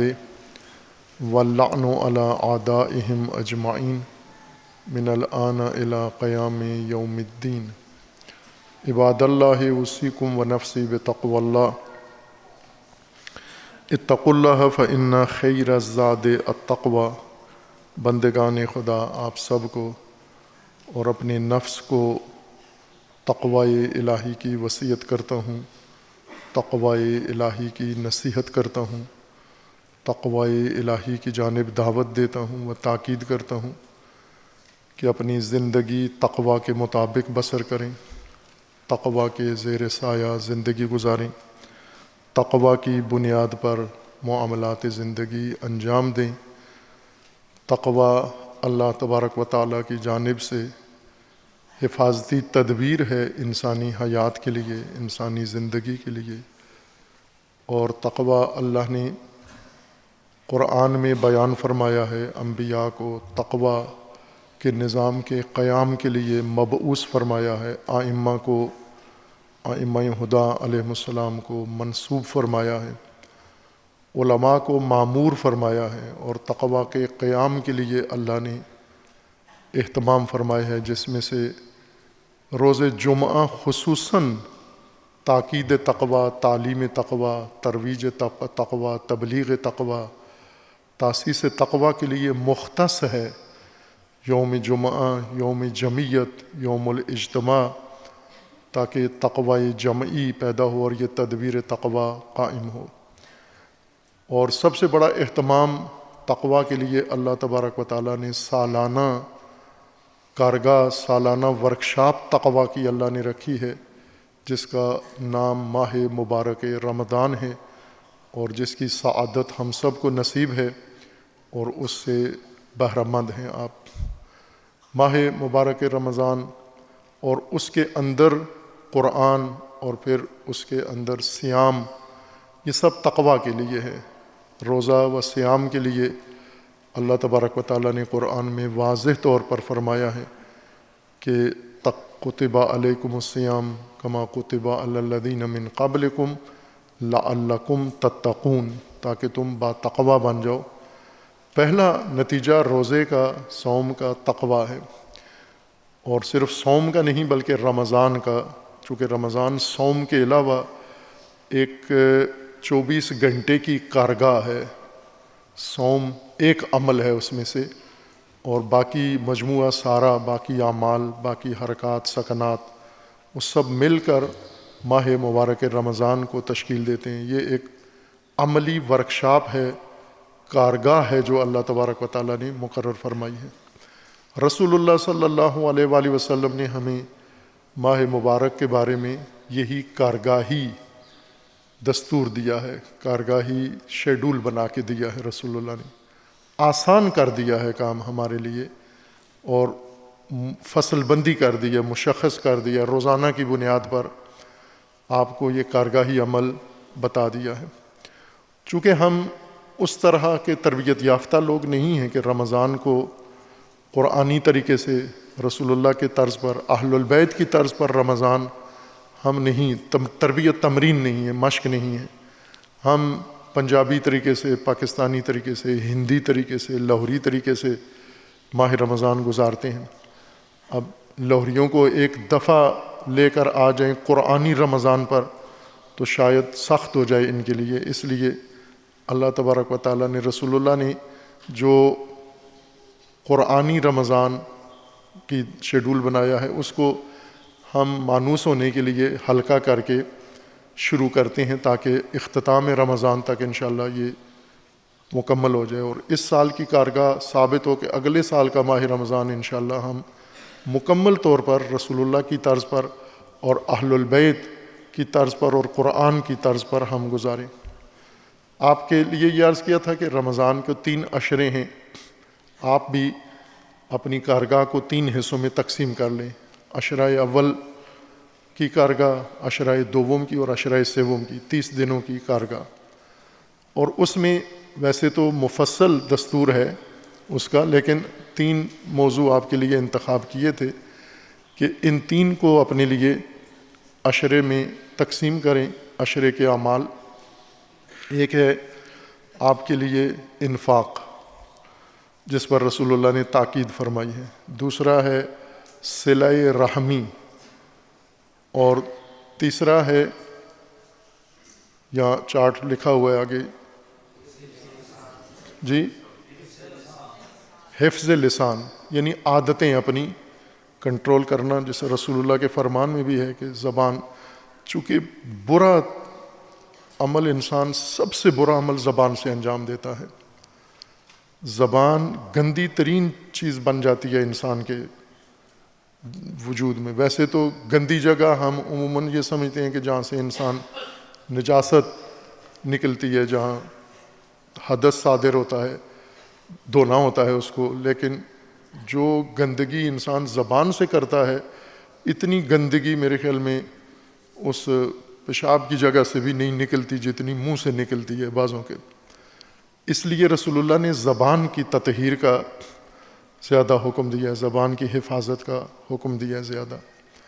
انفاق میں آپ نے جو قرآن کریم نے آپ کے لیے انفاق کا چارٹ بنایا ہے، شیڈول رکھا ہے، اور ماہ رمضان چونکہ ماہ انفاق ہے، اس لیے ریاضت اور تمرین بھی ہے، مشق بھی ہے، اور ورکشاپ بھی ہے۔ تو ورکشاپ کے دنوں میں وہ کام کرنے ہوتے ہیں جو سال بھر نہیں کیے۔ ممکن ہے ہم نے سال بھر کوئی انفاق نہ کیا ہو، بلکہ بعضوں نے تو شاید عمر بھر کوئی انفاق نہ کیا ہو، اس بات پہ میڈل بنتا ہے ان کا تمغہ، لیکن اللہ دے گا آخرت میں، چونکہ اتنے تمغے دنیا میں کوئی فیکٹری نہیں بنا سکتی کہ جنہوں نے عمر مر میں جب سے پیدا ہوئے ہیں ایک پائی انفاق نہیں کیا۔ انشاءاللہ آپ ان میں نہیں ہیں، مومن اس میں نہیں ہونا چاہیے کہ جس کا ریکارڈ ہو کہ میں نے عمر بھر یہ کام نہیں کیا ہے، یعنی زکوٰۃ نہیں دی، عمر بھر زکوٰۃ نہیں دی۔ بلکہ بعض تو ایسے ہیں کہ ہمارے آباء و اجداد نے بھی زکوٰۃ نہیں دی، ہم کسی معمولی خاندان سے نہیں ہیں، ہمارے باپ دادا نے بھی کبھی ایک دمڑی کسی کو نہیں دی۔ خوب یہ ریکارڈ توڑنے ہیں آپ نے ماہ مبارک رمضان میں، باپ دادا والے۔ انفاق اگر سال بھر کرتے ہیں نور و نلا نور، لیکن کارگاہ میں ضرور کریں، چونکہ یہ کارگاہی انفاق ہے، یہ ماہ رمضان کے لیے خصوصی دستور ہے اللہ تبارک و تعالیٰ کا، رسول اللہ کا، کہ اس میں آپ نے انفاق کرنا ہے۔ انفاق کے لیے لکھے ہیں عناوین، قرآنی عناوین جن میں آپ نے انفاق کرنا ہے۔ ایک انفاق ہے، زکوٰۃ ہے، خمس ہے، صدقہ ہے، افطار ہے، عفو المال۔ عفو المال شاید نئی چیز آپ کو، باقی تو سنی سنائی چیزیں ہیں، کی ہوں یا نہ کی ہوں، لیکن پتہ ہے زکوٰۃ، خمس اور افطار۔ لیکن عفو المال قرآن نے معین کیا ہے کہ رسول اللہ سے لوگ پوچھتے ہیں انفاق کے بارے میں، یسألونک ماذا ینفقون، نبی علیہ السلام سے پوچھتے ہیں کہ اے نبی بتائیے کیا انفاق کریں؟ یہ جو آپ بھی فرماتے ہو انفاق کرو، اللہ بھی فرماتا ہے انفاق کرو، انفاق کے اتنے فضائل، کریں کیا؟ انفاق دیں کس چیز کا کریں؟ تو رسول اللہ کو اللہ نے فرمایا انہیں کہو کہ قل العفو، عفو کا انفاق کریں۔ عفو کہتے ہیں وہ چھوڑا ہوا مال جو خرچے میں نہیں آیا، جو خرچے کا حصہ نہیں ہے، اخراجات میں خرچ نہیں ہوا، بچ گیا ہے، وہ عفو ہے۔ وہ فالتو مال، اضافی مال، آپ کی ضرورت سے اضافی مال، یہ عفو ہے، یہ انفاق کرنا ہے آپ نے، اس کو آپ رائے خدا میں پیش کریں۔ اس کے بعد ہے صلہ رحمی۔ صلہ رحمی میں آپ نے 30 دنوں میں 30 رشتہ داروں سے رابطہ کرنا تھا۔ عشرہ اول میں 10 رشتہ دار، 10 فرد نہیں بلکہ 10 خاندان جن سے آپ کٹے ہوئے ہیں، آپ کے رشتہ دار ہیں، ان کے ساتھ آپ نے رابطہ کرنا ہے۔ اس رابطے میں کیا کرنا ہے؟ لکھا ہوا ہے کہ چارٹ میں احوال پرسی کرنی ہے۔ اگر ان کے گھر چلے جائیں تو سب سے بہتر ہے، اپنے گھر افطار پہ بلا لیں، اس سے بھی بہتر ہے۔ اگر نہیں ہو سکتا تو آپ فون پہ کال کر کے، دوسرے شہر میں ہیں تو ایک 3 منٹ کی کال نہیں بلکہ کم از کم 30 منٹ کی کال کریں، پوچھیں آل احوال بچوں کا، ان کا، پھر ساتھ ہی معذرت کریں کہ میں مصروف رہتا ہوں، آپ سے رابطہ نہیں کر سکا، آ جا نہیں سکے۔ پھر اس کے بعد کیا ہے آگے؟ اظہار ہمدردی کریں کہ میری ضرورت ہو میں ساتھ ہوں آپ کے، جب بھی میری ضرورت ہو مجھے بتائیے گا آپ۔ یہ صلہ رحمی ہے۔ 30 رشتہ دار آپ نے ملانے ہیں اپنے ساتھ اور ان کے ساتھ ملنا ہے، 30 خاندان نہ 30 بندے۔ یعنی صلہ رحمی یہ نہیں ہے کہ 10 آدمیوں کا ایک گھر ہے تو عشرہ اول میں ایک دن ایک بھائی سے رابطہ کریں، دوسرے دن دوسرے بھائی سے، تیسرے دن تیسرے بھائی سے، اور عشرہ رمضان اسی طرح اپنے کزن کے ساتھ گزار دیں۔ وہ رشتہ دار جن سے دور ہیں آپ، کبھی کبھار رابطہ ہوتا ہے یا بالکل نہیں ہوتا، ملک کے اندر ہیں، ملک کے باہر ہیں، ان سب سے رابطہ کریں۔ یہ پہلے 10 دن کا شیڈول ہے۔ اور تیسری چیز ہے حفظ اللسان۔ حفظ اللسان میں پہلے 10 دن میں، عشرہ اول میں زبان کنٹرول کرنی ہے۔ اس میں پہلی چیز کیا لکھی ہے؟ جھوٹ چھوڑ دیں آپ۔ یہ سب سے بڑی گندگی زبان سے جھوٹ ہے، اور اتنی مہارت و کثرت سے ہم بولتے ہیں کہ دوسروں کو سچ لگنے لگتا ہے اور کبھی خود کو بھی سچ لگنے لگتا ہے کہ یہ جھوٹ نہیں ہے، اتنا معمول بن گیا ہے۔ جھوٹ سے پاک کریں اپنی زبان کو۔ اس کے بعد ہے جی تہمت نہ لگائیں۔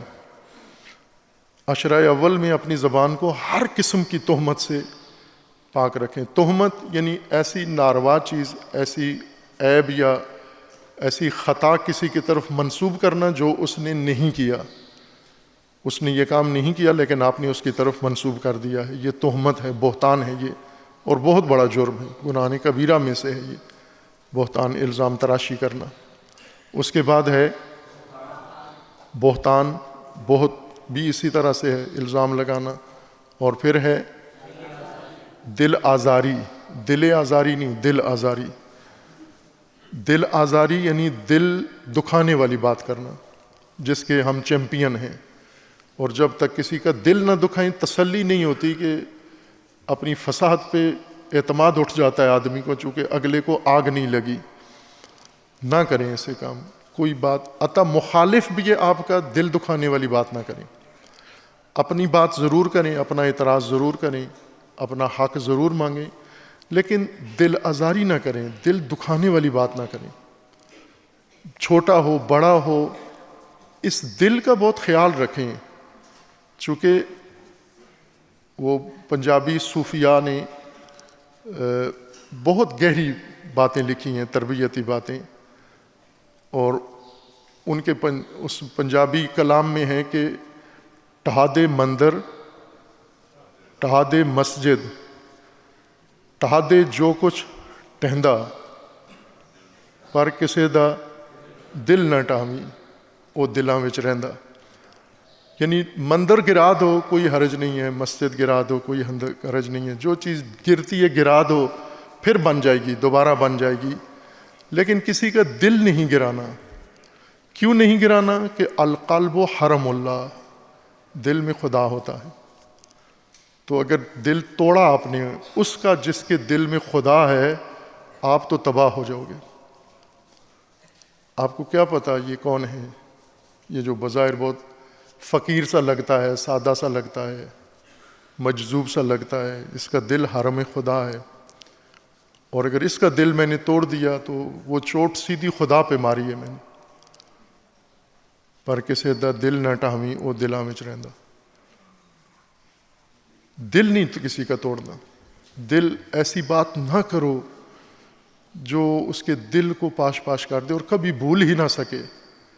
محفل میں، مجلس میں، ملا عام میں، خلوت میں، کسی جگہ بھی دل شکنی نہ کرو، دل آزاری نہ کرو، دلداری کرو۔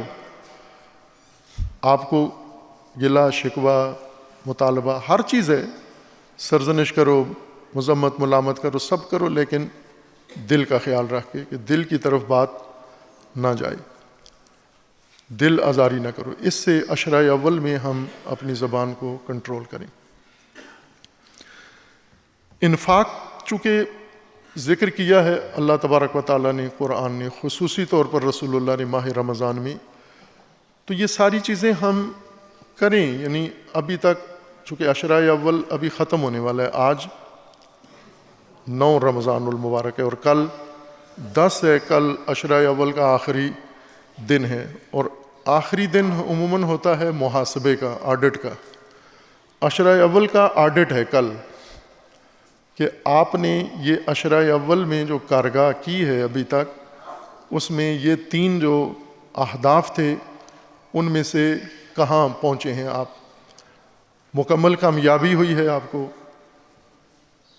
آپ خود محاسبہ کریں اپنا کہ ان اہداف میں، انفاق میں اور صلہ رحمی میں اور حفظ لسان میں کامیابی ہوئی ہے یا کوشش کر رہے ہو؟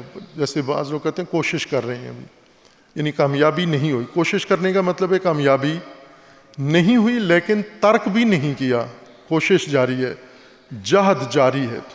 کوشش والی کیٹیگری میں ہو یا کامیاب مفلحون میں سے ہو، جو کامیاب ہو گئے ہیں، عشرۂ اول کا ہدف کارگاہ میں حاصل کر لیا۔ اور اس کے بعد ہے سستی ہوئی ہے، بالکل ہم نے توجہ ہی نہیں کی اور کوشش بھی نہیں کی، کامیابی بھی نہیں، کوشش بھی نہیں کی، بلکہ توجہ ہی نہیں تھی اس طرف۔ اور آخری ہے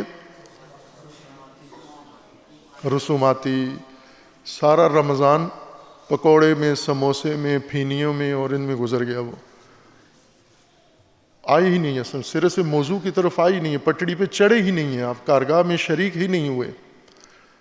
اس روزے کو اہل البیت فرماتے ہیں یہ فاقہ ہے، یہ روزہ، یہ بھوک ہے، یہ افلاس ہے، اس کو کریں۔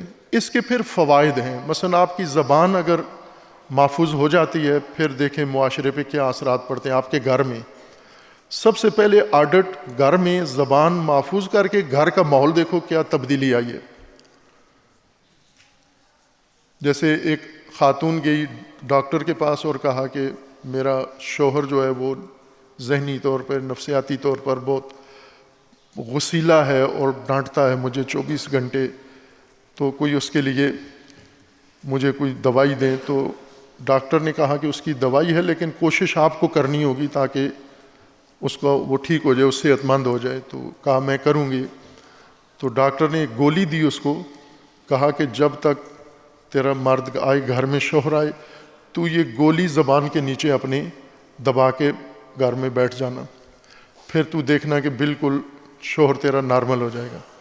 تو اس نے کہا یہ تو میں کروں گی یہ کام۔ لہٰذا روزانہ جو ہی شوہر گھر میں آتا تھا وہ گولی زبان کے نیچے رکھ کے منہ بند کر کے بیٹھ جاتی تھی، اور شوہر بالکل نارمل پیار محبت سے ہنستا کھیلتا آتا۔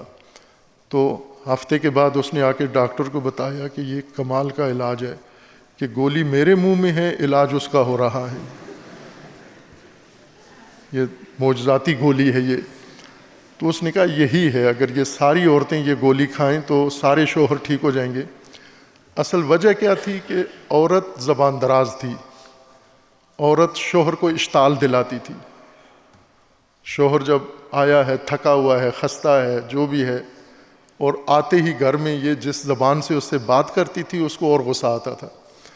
تو ڈاکٹر نے اس عورت کی زبان بندی کر دی کہ یہ گولی تو رکھ کے چپ رہے، پھر دیکھ گھر میں کیا نتیجہ، معجزہ ہوتا ہے۔ اور واقعاً معجزہ ہوا اس گولی کا، شوہر ٹھیک ہو گیا۔ خوب آپ بھی یہی کام کریں، اپنی زبان محفوظ کر کے دیکھیں گھر پہ، دوستوں پہ، ماحول میں کیا اثر پڑتا ہے۔ یہ معجزہ ہوگا، یہ رمضان میں یہ معجزہ ہوگا اگر اپنی زبان محفوظ کریں آپ، واقعاً معجزہ ہوگا۔ اور اسی طرح ایک ایک کام کے اثرات، اس کا آڈٹ کرنا ہے، جائزہ لینا ہے کہ یہ اثرات نکلے ہیں تو اس کا مطلب ہے آپ پہلے عشرے کی کارگاہ میں کامیاب ہو گئے۔ اس میں سے پہلا جو انفاق ہے، یہ میں اس کے لیے ایک وضاحت تھوڑی سی کروں گا کہ اس انفاق کو توجہ دیں آپ، انفاق کی عادت ڈالیں آپ۔ جو بھی ہیں، حتیٰ طلبہ بھی ہیں تو بھی، یہ ہمارے دو مدرسے ہیں، خواتین کا اور لڑکوں کا۔ خواتین میں بچیاں کے انہوں نے رکھا ہوا ہے صندوق صدقات، اور معلوم نہیں کب کھلتا ہے، شاید سال میں ایک آدھ دفعہ کھولتے ہیں یا جلدی کھولتے ہیں، مجھے نہیں معلوم، لیکن جب بھی کھولتے ہیں تو اس میں سے ₹1,00,000 سے زیادہ خواتین کے، بچیوں کے صندوق صدقات سے کم از کم رقم بھی جو نکلتی ہے وہ 1,00,000، 1,25,000، 1,50,000 نکلتی ہے سال کی، بچیاں جو ڈالتی ہیں، طالبات۔ اور ادھر بچوں کا صندوق ہے ہی نہیں ہے، اول اگر ہے بھی ہے تو اس کے اندر یہ کچرا ڈالتے ہیں اور چوری کرتے ہیں اس میں سے۔ اب یہ جب پڑھ کے علماء بن کے فارغ التحصیل ہو کے معاشرے میں آئیں گے، قوم کی رہنمائی کریں گے، پھر اس وقت لوگوں کو یہ حکمران بہت اچھے لگیں گے کہ یہی اچھے تھے، یہ کم از کم صدقے تو نہیں کھاتے تھے، یہ بجٹ قوم کا کھا جاتے تھے، صدقات نہیں کھاتے تھے۔ وہ مذاق کرتے ہیں نا، بے دین لوگ دینداروں کا، مولویوں کا مذاق اڑاتے ہیں۔ تو کسی بچے نے اپنے استاد سے یا باپ سے پوچھا کہ یہ مولوی کیا ہوتا ہے؟ تو اس نے کہا کہ مولوی، میں آپ کو بتاتا ہوں کہ آپ نے یہ حدیث سنی ہے کہ صدقہ 70 بیماریاں کھا جاتا ہے؟ تو اس نے کہا ہاں یہ سنی ہے میں نے، کہ صدقہ 70 بیماریاں کھا جاتا ہے۔ تو اس نے کہا مولوی وہ ہے جو صدقہ بھی کھا جاتا ہے۔ تو صدقہ خور نہ بنیں، صدقہ دینے والے بنیں، کریں، تمرین کریں۔ اس ماہ مبارک رمضان میں یہ طلسم توڑیں آپ، یہ اجداد کا ریکارڈ، اپنا ریکارڈ سابقہ ماضی، اس ماہ رمضان سے شروع کر دیں آپ انفاق۔ زکوٰۃ، اگر آپ کے پاس مال ہے زکوٰۃ والا، زکوٰۃ دیں۔ خمس ہے، خمس دیں، حتماً خمس دیں، اور اپنے مال کو پاک کریں، انفاق کے زمرے میں آئیں، انفاق کی کیٹیگری میں آئیں آپ. اور اسی طرح صدقہ، مختلف مناسبتوں کے صدقات ہیں وہ دیں، واجب بھی ہیں، جیسے صدقہ واجبہ فطرہ ہے انشاءاللہ دیں گے. اور اسی طرح جو باقی اموال ہیں وہ دیں. ایک عنوان اس میں رہ گیا ہے، وہ اضافہ کر لیں اپنے طور پر، رد مظالم. یہ بھی ایک عنوان ہے. رد مظالم یعنی وہ مال جو کسی کا آپ کے حق میں رہ گیا ہے، آپ کی طرف آ گیا ہے، لین دین میں، بھول چوک میں، حساب کی غلطی میں، کسی بھی وجہ سے آپ کی طرف کسی کا حق بنتا ہے، تو آپ کو پتہ بھی نہیں ہے کس کا حق میرے مال میں ہے. اس کو آپ اندازہ کر کے کہ میرے اوپر جو کسی کا مال ہے تو 1000 روپیہ ہے، 10,000 روپیہ، 20,000 روپیہ ہے، اس کو اس حق کے ادائیگی کے لیے رد مظالم کے طور پر ادا کر دیں. یہ بھی انفاق میں سے ہے. عفو المال آپ کے پاس ہے، فالتو مال، اضافی مال، رقم ہے یا سامان ہے، یہ سارا اللہ کی راہ میں ماہ رمضان میں اس کو آغاز کریں انشاءاللہ، تاکہ اللہ آپ کی زندگیوں کو پاک کر دے.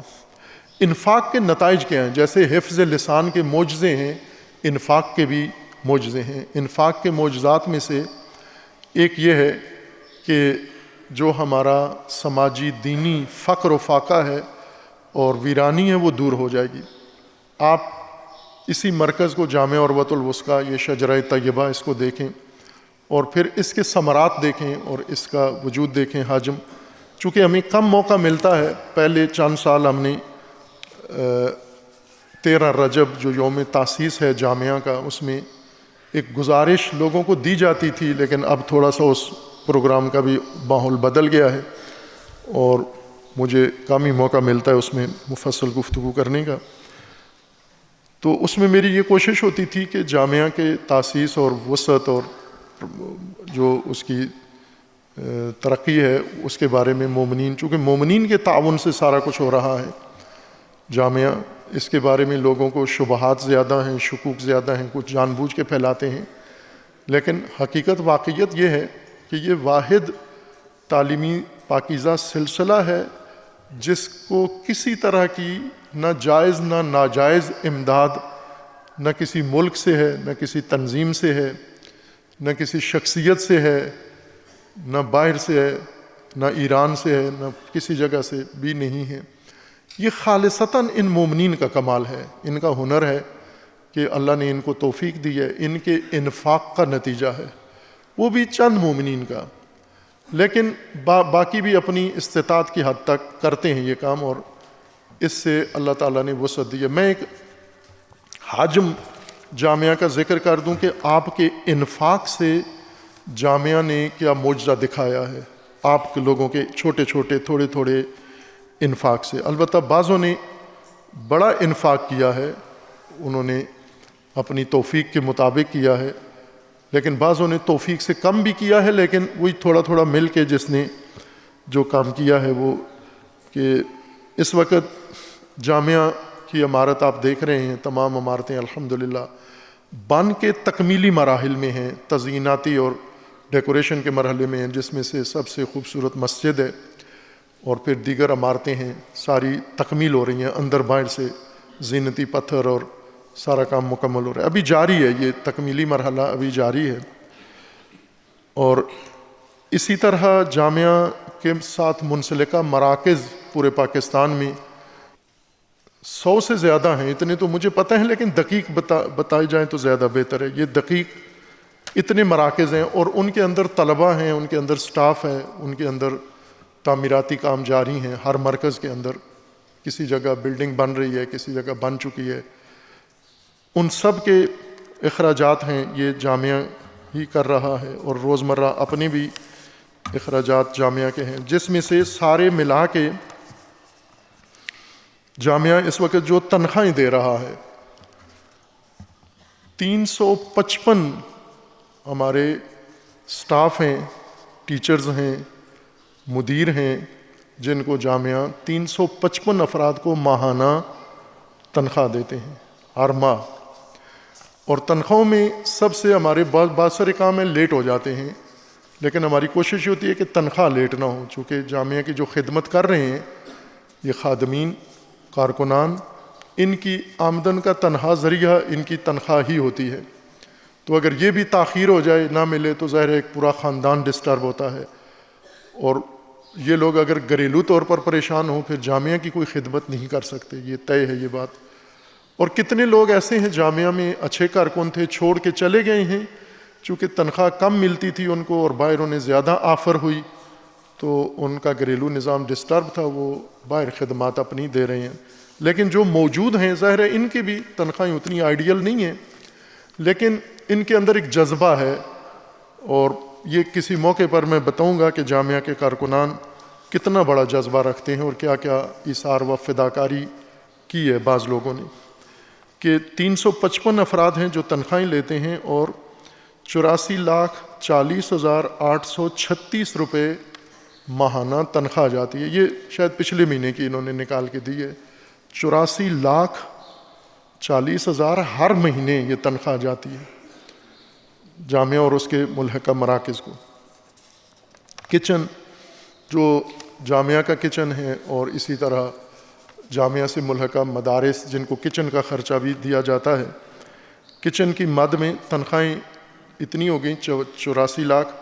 کچن کی مد میں 1,42,698 روپیہ یہ کچن کی مد میں ماہانہ خرچہ ہے، ایک ماہ کا 1,20,00,000. اور اسی طرح بلز یوٹیلیٹی بلز ہیں جو ماہانہ دیے جاتے ہیں، جیسے بجلی کے بل ہیں یا باقی مد میں جو بلز دیے جاتے ہیں جیسے پٹرول ہے، ڈیزل ہے یا اس طرح کی چیزیں، یہ مجموعی طور پر ملا کر یہ بنتا ہے 27,35,536 روپے یہ بنتا ہے. اور تعمیرات جامعہ کی بند ہیں، یعنی نئی تعمیرات یہاں نہیں ہو رہی ہیں، تکمیل ہو رہی ہے. پچھلی جو تعمیر شدہ عمارتیں ہیں اور ادھوری ہیں، کام نامکمل ہے، وہ مکمل ہو رہا ہے. نئی تعمیر یہاں کرنی ہے، وہ بند ہے. لیکن کچھ دیگر مراکز ہیں وہاں پر تعمیرات تھوڑی تھوڑی برائے نام تعمیرات ہو رہی ہیں، کوئی بڑا پروجیکٹ تعمیرات والا بھی نہیں ہے. اور یہ جو تکمیلی تعمیرات ہیں ان کے اوپر یہ تقریباً ماہانہ خرچہ 1,50,00,000 روپے تعمیرات کی مد میں ہو رہا ہے مہینے کا.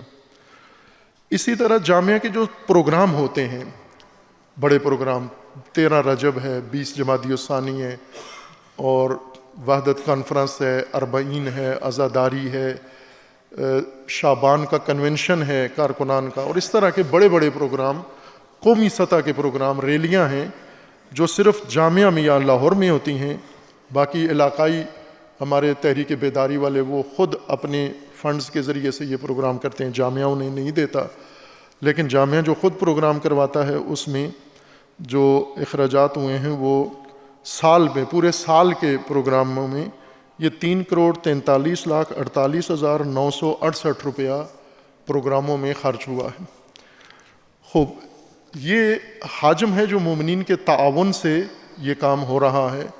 اور ظاہر ہے کہ ہمارا بجٹ ہمیں نہ کسی حکومت، نہ پاکستان حکومت، نہ ایران حکومت، نہ ہندوستان حکومت، نہ افغانستان حکومت، کوئی حکومت ہمیں اس مد میں نہ کبھی دیا ہے نہ دیں گے، اور نہ ہی ہم نے ان سے لینا ہے، نہ مانگا ہے کبھی.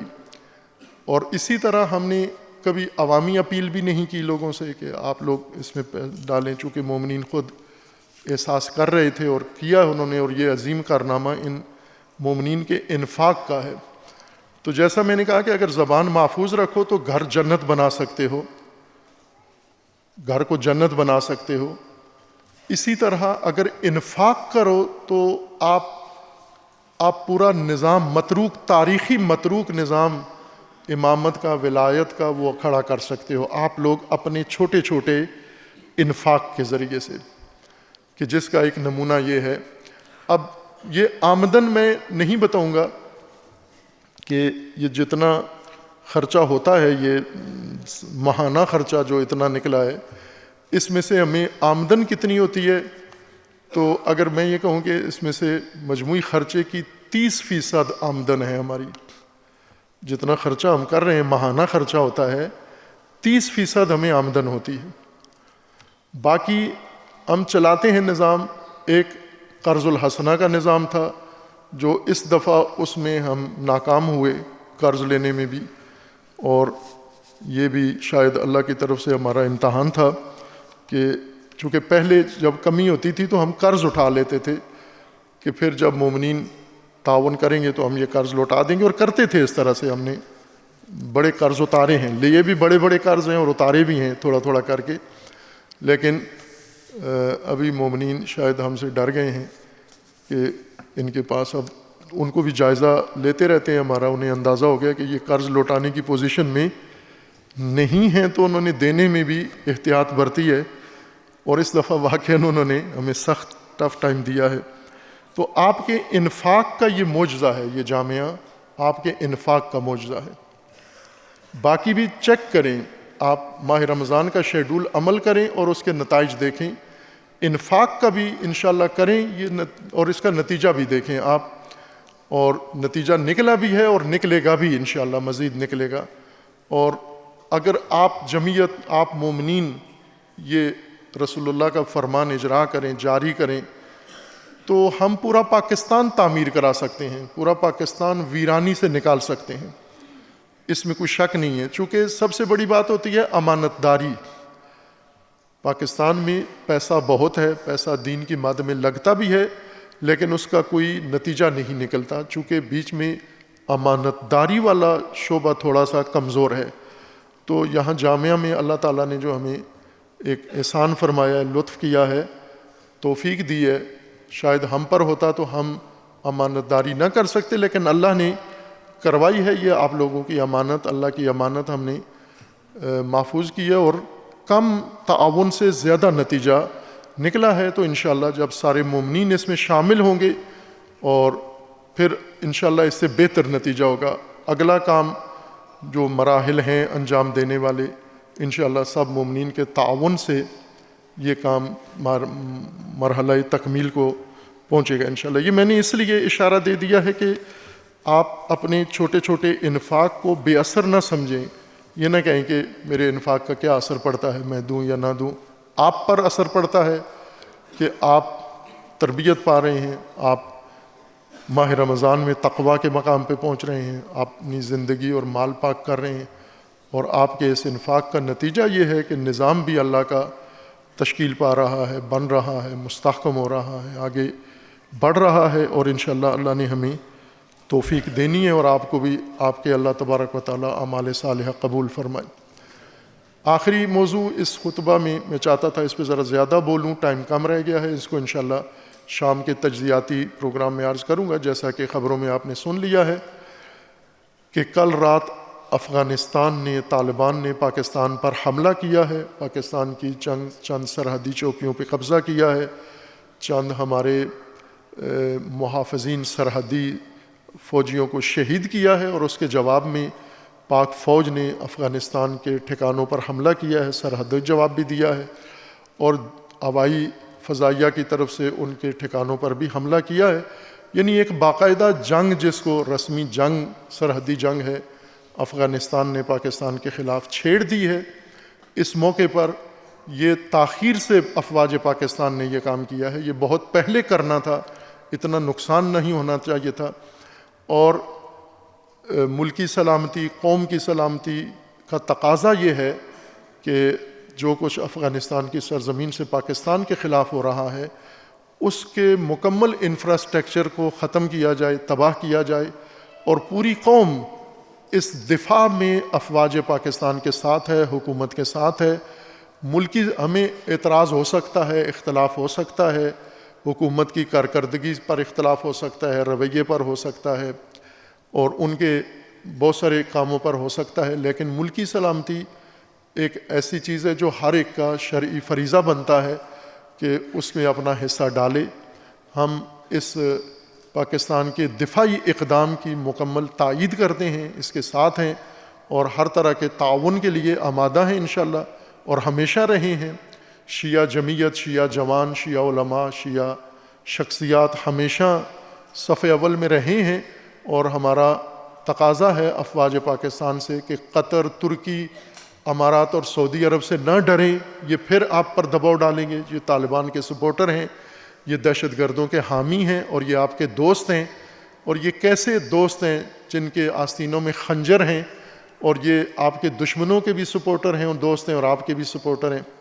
پہلے بھی پاکستان نے یہ کارروائی شروع کی تھی، اور انہی ممالک نے دباؤ ڈال کے اس کارروائی کو رکوا دیا تھا، اور بلکہ پاکستان کو دھمکیاں دی، دباؤ ڈالا کہ طالبان کی طرف میلی آنکھ سے نہ دیکھنا، ان پہ ہوائی حملے نہ کرنا، اور بہت سارے ممالک دبی زبان میں پاکستان کے اوپر دباؤ ڈالتے ہیں۔ بائیں کہ طالبان جیسا حکومت ہے، ایک غیر قانونی اور غیر قابل قبول، پوری دنیا نے اس کو قبول نہیں کیا، لیکن مدد ساری دنیا اس کی کرتی ہے، چونکہ اسی لیے اس علاقہ غیر بنایا ہے افغانستان کو، تاکہ باری باری پاکستان، چین، ایران اور پھر دیگر خطے کے ممالک کو ڈسٹرب کر سکیں۔ اسی طرح یہ اس تناظر میں بہت اہم ہے کہ مودی اسرائیل گیا ہے، اور یہ دونوں ایک دوسرے سے بغل گیر ہوئے ہیں، اور انہوں نے معاہدہ کیا ہے، ایگزاگون معاہدہ انہوں نے کیا ہے، اور اس معاہدے کے ابھی مودی اسرائیل میں ہی تھا کہ افغانستان نے پاکستان پہ حملہ کر دیا ہے، اور ان کے آپس میں کے تعلقات مسلمات میں سے ہیں۔ ظاہر ہے، میں پہلے بھی کہا ہے کہ طالبان میں کیوں اتنی خود اعتمادی ہے پاکستان کے خلاف، اس کی بہت ساری وجوہات ہیں۔ ان وجوہات میں مودی بھی ہے، ان وجوہات میں عرب ممالک بھی ہیں، ان وجوہات میں پاکستان کے اندر خوارج اور تکفیری موجود ہیں، جس وجہ سے طالبان کو یہ جرأت ہوتی ہے پاکستان پر اتنی مضبوط فوج پر حملہ کریں، اور ہماری فوج مصلحتیں بسا اوقات اس کے آڑے آ جاتی ہیں، دوستیاں آڑے آ جاتی ہیں۔ اب جب کہ انہوں نے غلطی کی ہے، حماقت کی ہے، پاکستان پر حملے کی، تو اس کو فیصلہ کن مرحلے تک پہنچا کر اور مکمل وہ نیٹ ورک تباہ کر کے دم لیں جو پاکستان کے لیے افغانستان میں خطرہ بنا ہوا ہے۔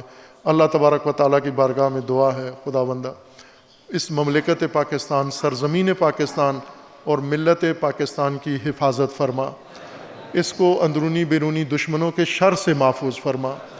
خداوندہ ملک کے اندر دہشت گردی، فرقہ واریت، تکفیریت، خارجیت کا خاتمہ فرما، ان کے حامیوں بانیوں کو رسوا فرما۔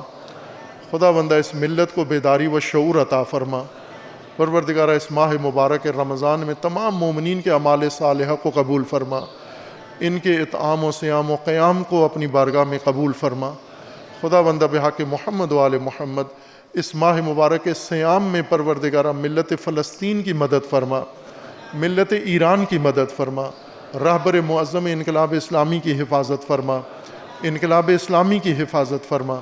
اپنے ولی حق ولی اللہ العظم اجل اللہ تعالی فرج و شریف کا جلد از جلد ظہور فرما، ہمیں حضرت کے اعوان و انصار میں سے ہونے کی توفیق عطا فرما۔ اعوذ باللہ من الشیطان الرجیم، بسم اللہ الرحمن الرحیم، قل هو اللہ احد اللہ الصمد لم یلد ولم یولد ولم یکن لہ کفوا احد۔